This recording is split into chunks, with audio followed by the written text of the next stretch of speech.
മാങ്കൂട്ടത്തിൽ MLA-യുമായി ബന്ധപ്പെട്ട് കൂടുതൽ വിവരങ്ങളാണ് പുറത്തു വന്നിരിക്കുന്നത്.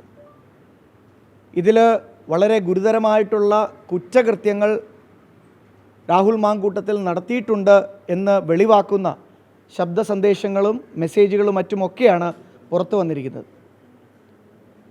നമുക്കറിയാം, ഇങ്ങനെയുള്ള ഗുരുതരമായ കുറ്റകൃത്യങ്ങൾ നടക്കുമ്പോൾ പ്രത്യേകിച്ച് ഗർഭചിത്രത്തിന് വേണ്ടിയിട്ട്, അബോർഷന് വേണ്ടിയിട്ട് ഒരു സ്ത്രീയെ പ്രേരിപ്പിക്കുകയും അതിലേക്ക് തള്ളിവിടുകയും ചെയ്യുന്നത് നമ്മുടെ ഭാരതീയ ന്യായ സംഹിത പ്രകാരം സെക്ഷൻ 89 പ്രകാരം ഒരു കൊഗ്നിസിബിൾ ഒഫൻസാണ്. കൊഗ്നിസിബിൾ ഒഫൻസ് എന്ന് പറഞ്ഞു കഴിഞ്ഞാൽ നമുക്കറിയാം, പോലീസിന് മജിസ്ട്രേറ്റിൻ്റെ അനുവാദം വേണ്ടാതെ സ്വയം കേസെടുക്കാൻ കഴിയുന്ന ഒരു സംവിധാനമാണ്. അപ്പോൾ അങ്ങനെ ഒരു കൊഗ്നിസിബിൾ ഒഫൻസ് ആയിട്ടുള്ള അബോർഷന് വേണ്ടിയിട്ടുള്ള പ്രേരണ ഇതിൽ കൃത്യമായി വെളിവായിട്ടും എന്തുകൊണ്ടാണ് പോലീസ് ഇതിൽ കേസെടുക്കാത്തത്? അതുപോലെ തന്നെ ഇതിനകത്ത് ക്രിമിനൽ ഇൻറ്റിമിഡേഷൻ, ആ പെൺകുട്ടിയെ ഭീഷണിപ്പെടുത്തി എന്ന് വളരെ കൃത്യമായിട്ട് ആ ശബ്ദ സന്ദേശങ്ങളിൽ കൃത്യമായി മനസ്സിലാക്കാൻ സാധിക്കുന്നുണ്ട്.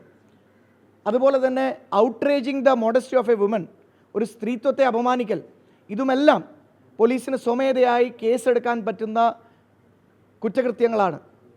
അതുകൊണ്ട് ഭാരതീയ ജനതാ പാർട്ടി ആവശ്യപ്പെടുന്നത് രാഹുൽ മാങ്കൂട്ടത്തിനെ ഇതിൻ്റെയൊക്കെ ഇപ്പോൾ പുറത്തു വന്നിരിക്കുന്ന ഈ വിവരങ്ങളുടെ അടിസ്ഥാനത്തിൽ ഉടനെ തന്നെ അറസ്റ്റ് ചെയ്ത് പോലീസ് ചോദ്യം ചെയ്യണം എന്നാണ് ഭാരതീയ ജനതാ പാർട്ടിക്ക് ആവശ്യപ്പെടാനുള്ളത്.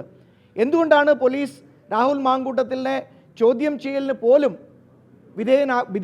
വിധേയനാക്കാത്തത് എന്നത് ഭാരതീയ ജനതാ പാർട്ടി പലതരത്തിലുള്ള സംശയങ്ങൾ ഇതിലുണ്ട് എന്ന് ഭാരതീയ ജനതാ പാർട്ടിക്ക് പറയാൻ ആഗ്രഹിക്കുന്നുണ്ട്. കാരണം ഇതുപോലുള്ള വളരെ ഗുരുതരമായിട്ടുള്ള കുറ്റകൃത്യങ്ങളിൽ കൊഗ്നിസബിൾ ഒഫൻസുകളുള്ള കേസിൽ പോലീസ് രാഹുൽ മാങ്കൂട്ടത്തിനെ ഒരു തവണ ചോദ്യം ചെയ്യാൻ പോലും തയ്യാറാവുന്നില്ല എന്ന് പറഞ്ഞാൽ പിണറായി സർക്കാരും കോൺഗ്രസുമായിട്ടുള്ള അഡ്ജസ്റ്റ്മെൻറ്റ് പൊളിറ്റിക്സിൻ്റെ ഏറ്റവും വലിയൊരു ഉദാഹരണമാണ് രാഹുൽ മാങ്കൂട്ടത്തിൻ്റെ വിഷയം. ആരെയാണ് ഇവർ ഭയക്കുന്നത്? നമുക്കറിയാം, ഈ രാഹുൽ മാങ്കൂട്ടത്തിൻ്റെയൊക്കെ പിന്നിൽ പലതരത്തിലുള്ള മതമൗലികവാദികൾ, നമുക്കറിയാം, ഈ മതമൗലികവാദികളുടെയൊക്കെ പിന്തുണയോടുകൂടി രാഷ്ട്രീയത്തിൽ തെളിഞ്ഞു വന്നിട്ടുള്ള, രാഷ്ട്രീയത്തിൽ മുന്നേറി വന്നിട്ടുള്ള ഒരു നേതാവാണ് രാഹുൽ മാങ്കൂട്ടത്തിൽ. അതുകൊണ്ട് മതമൗലികവാദികളുടെയൊക്കെ ഒരു പ്രഷർ പിണറായി വിജയൻ്റെ മുകളിലും ഉണ്ട് എന്നാണ് ഞങ്ങൾ വിശ്വസിക്കുന്നത്. അതുകൊണ്ട് തന്നെയാണ് പോലീസിനെ കൊണ്ട് ഇതിൽ അന്വേഷണം നടത്തിക്കാതെ, കേസെടുക്കാതെ പിണറായി സർക്കാർ ഇതിൽ മൗനം പാലിച്ചിരിക്കുന്നത്. അതുകൊണ്ട് ഭാരതീയ ജനതാ പാർട്ടിക്ക് പറയാനുള്ളത്, ഈ പെൺകുട്ടിക്ക് നീതി ലഭിക്കുന്നത് വരെയും ഭാരതീയ ജനതാ പാർട്ടി ഇതുമായി മുമ്പോട്ട് പോകും. ഞങ്ങൾ സമരങ്ങളുമായി മുമ്പോട്ട് പോകും, പ്രക്ഷോഭങ്ങളുമായി മുമ്പോട്ട് പോകും. പെൺകുട്ടിക്ക് നീതി ലഭിക്കുന്നത് വരെയും ഈ വിഷയം ഞങ്ങൾ ഉന്നയിക്കും. പോലീസ് അടിയന്തരമായിട്ട് രാഹുൽ മാങ്കൂട്ടത്തിനെ അറസ്റ്റ് ചെയ്ത് ചോദ്യം ചെയ്യണമെന്നാണ് ഞങ്ങളുടെ ആവശ്യം. BJP കൃത്യമായിട്ടുള്ള ആത്മാർത്ഥത ഈ വിഷയത്തിലുണ്ട്. കാരണം രാഹുൽ മാങ്കൂട്ടത്തിൻ്റെ വിഷയത്തിൽ ആദ്യം മുതൽ തന്നെ പാലക്കാട് എത്ര സമരങ്ങളാണ് ഭാരതീയ ജനതാ പാർട്ടി ചെയ്തത്. നമുക്കൊക്കെ ഓർമ്മയില്ലേ? ശ്രീമാൻ VD സതീശന് പോലും ഒരു സമയത്ത് വിരളി പൂളുന്ന രീതിയിൽ ഇവിടെ അദ്ദേഹത്തിൻ്റെ വസതിയിലേക്ക് യുവമോർച്ച നടത്തിയ മാർച്ച്, അന്ന് അദ്ദേഹം തന്നെ പറഞ്ഞു, കാളയെ ഇറക്കി വിട്ട് കഴിഞ്ഞാൽ ഞങ്ങൾ അതിന് തക്കതായ മറുപടി പറയുമെന്നൊക്കെ പറഞ്ഞ് അദ്ദേഹം ചൊടിക്കുന്ന രീതിയിൽ തന്നെ സംസാരിക്കുന്ന ഒരു വിഷയം, ആ രീതിയിലുള്ള സമരങ്ങൾ ഇവിടെ ചെയ്തത് ഭാരതീയ ജനതാ പാർട്ടിയാണ്. അത് ഈ വിഷയം പൊതുസമൂഹത്തിൽ, പൊതുമധ്യത്തിൽ ഇത്രയും അധികം ജനശ്രദ്ധ നേടാൻ കാരണം മാധ്യമങ്ങൾ എത്രത്തോളം പങ്കുവഹിച്ചിട്ടുണ്ടോ അത്രത്തോളം പങ്ക് ഈ വിഷയത്തിൽ ഭാരതീയ ജനതാ പാർട്ടി എടുത്തിട്ടുണ്ട്. ഈ രാഹുൽ മാങ്കൂട്ടത്തിൽ വിഷയത്തിൽ നിരന്തരമായി സമരം ചെയ്തത് ഭാരതീയ ജനതാ പാർട്ടിയാണ്. ഇടതുപക്ഷം മാത്രമാണ് ഇതിൽ കോൺഗ്രസുമായി ഒത്തുചേർന്ന് മുമ്പോട്ട് പോകുന്നത്.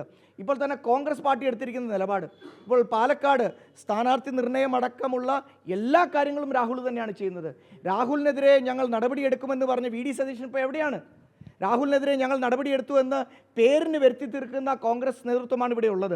ഈ പാലക്കാട് സ്ഥാനാർത്ഥി നിർണയവും ഉൾപ്പെടെ എല്ലാ കാര്യത്തിലും കോൺഗ്രസ് പൂർണ്ണമായിട്ടുള്ള അനുവാദവും സ്വാതന്ത്ര്യവും രാഹുൽ മാങ്കൂട്ടത്തിന് കൊടുത്തിരിക്കുകയാണ്. അതുകൊണ്ട് എനിക്ക് കോൺഗ്രസ്സുകാരോടാണ് ചോദിക്കാനുള്ളത്, എവിടെ നിങ്ങളുടെ നിലപാട് എന്നാണ് എനിക്കിപ്പോൾ ഈ അവസരത്തിൽ ചോദിക്കാനുള്ളത്.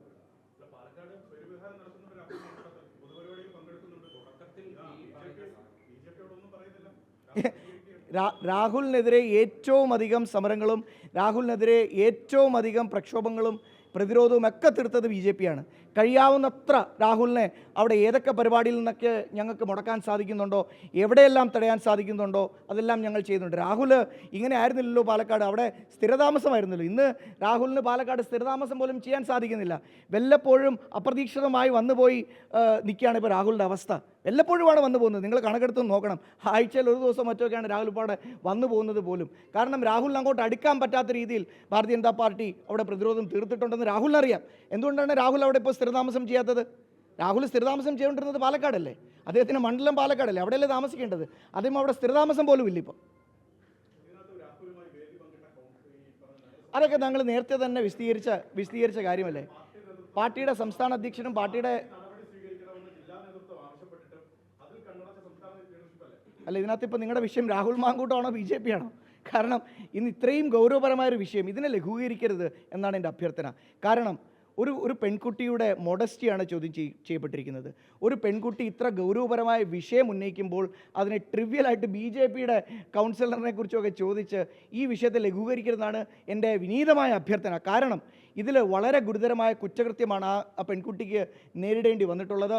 ആ പെൺകുട്ടി തന്നെ പറയുന്നു, വധഭീഷണി പോലുള്ള കാര്യങ്ങൾ എല്ലാ തരത്തിലും ആ പെൺകുട്ടി മാനസികമായി തളർന്ന് അല്ലെങ്കിൽ ആ പെൺകുട്ടിക്ക് മാനസികമായി പീഡനം നേരിടേണ്ടി വന്നു എന്ന് കൃത്യമായി ആ പെൺകുട്ടി ആ മൊഴിയിലെല്ലാം ആ പെൺകുട്ടിയുടെ ചാറ്റിലും പെൺകുട്ടിയുടെ ഓഡിയോ സന്ദേശങ്ങളിലും എല്ലാം മനസ്സിലാക്കുന്നുണ്ട്. അതുകൊണ്ട് ദയവ് ചെയ്ത് ഈ വിഷയത്തെ ശ്രദ്ധ തിരിച്ചുവിടാൻ മാധ്യമങ്ങൾ ശ്രമിക്കരുത്, ലഘൂകരിക്കാൻ മാധ്യമങ്ങൾ ശ്രമിക്കരുത്. ഇതിൽ അടിയന്തരമായി രാഹുലിനെ അറസ്റ്റ് ചെയ്ത് ചോദ്യം ചെയ്തേ മതിയാവും. ഇത്രയും ഗൗരവമായിട്ടും സർക്കാർ മാങ്കൂട്ടത്തിന് വേണ്ടി ഒത്താശ ചെയ്യുന്നു പറയുന്നുണ്ട്.